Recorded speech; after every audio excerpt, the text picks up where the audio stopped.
ஒரு அப்பா தன்னோட 5 வயசு பையனுக்கு ஆசை ஆசையா ஒரு புது சைக்கிள் வாங்கி தராரு. பையனுக்கு சந்தோஷம் தாங்கல. ஒரு நாள் அந்த அப்பா வெளிய தன்னோட கார தொடச்சுக்கிட்டு இருக்காரு. அப்போ அவரோட பையன் ஒரு கல்ல வச்சு கார் மேல ஏதோ கீறிக்கிட்டே இருக்கான். இத பார்த்ததும் அந்த அப்பாவுக்கு கோபம் தலைக்கேறிருச்சு. "என்னடா பண்ற?"ன்னு கத்திக்கிட்டே பையனோட கைய ஓங்கி அடிச்சிடுறாரு. பையன் வலியால கதறி அழுதுகிட்டே வீட்டுக்குள்ள ஓடிடுறான்.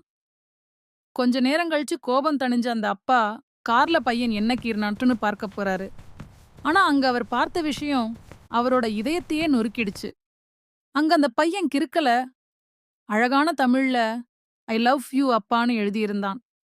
பதறிப்போன அந்த அப்பா ஓடிப் போய் பையனை கட்டிப்பிடிச்சு, "என்ன மன்னிச்சிடு கண்ணான்னு" கதறி அழுகுறாரு.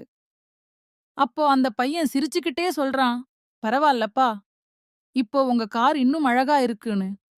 மக்களே, கார்ல விழுந்த கீறல பெயிண்ட்ட அடிச்சு சரி பண்ணிடலாம். ஆனா, அன்பான மனசுல விழுற கீறல எத வச்சும் சரி பண்ண முடியாது. பொருட்களுக்காக மனுஷங்கள காயப்படுத்தாதீங்க. ஏன்னா, அன்பு தான் இந்த உலகத்திலேயே ரொம்ப விலை உயர்ந்தது.